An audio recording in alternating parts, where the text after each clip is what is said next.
kue ini sebagai kue yang bisa dibawa oleh-oleh dan bisa dimakan setiap hari. Karena 8 jam pada dasarnya sih ya, kue yang dipakai untuk selebrasi kan. Nah, tapi di Harum menggait pasar itu, terus kami coba buat kemasan yang bagus, yang ringan, terus yang praktis buat masyarakat untuk bisa menikmati kue 8 jam ini dengan cara dipotong-potong. Terus kami buat kemasannya ini bercerita.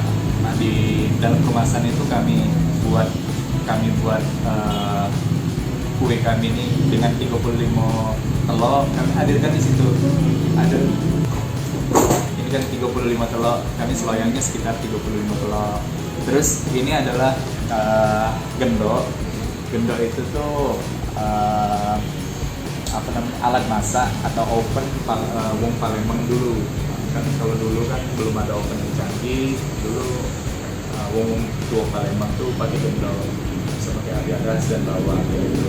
Dan kami buatnya kemasan ini seringan mungkin sih untuk dinikmati. Iya, 8 jam Maksuba itu sebenarnya kue Palembang yang punya nilai historikal, tidak cuma sebagai makanan, tapi dia juga merasuk ke tradisi kan.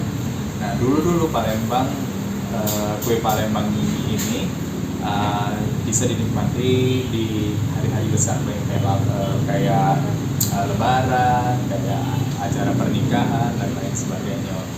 Nah, kue ini di zaman Kesultanan, menurut beberapa cerita budayawan dan wong tua kami, bahwa kue ini adalah kue yang cuma bisa dinikmati oleh bangsa-bangsa kerajaan atau kesultanan dulu. Tapi seiring perkembangan zaman, bahan-bahannya dulu memang mahal kan. Jadi sekarang setiap wong sudah bisa menikmatinya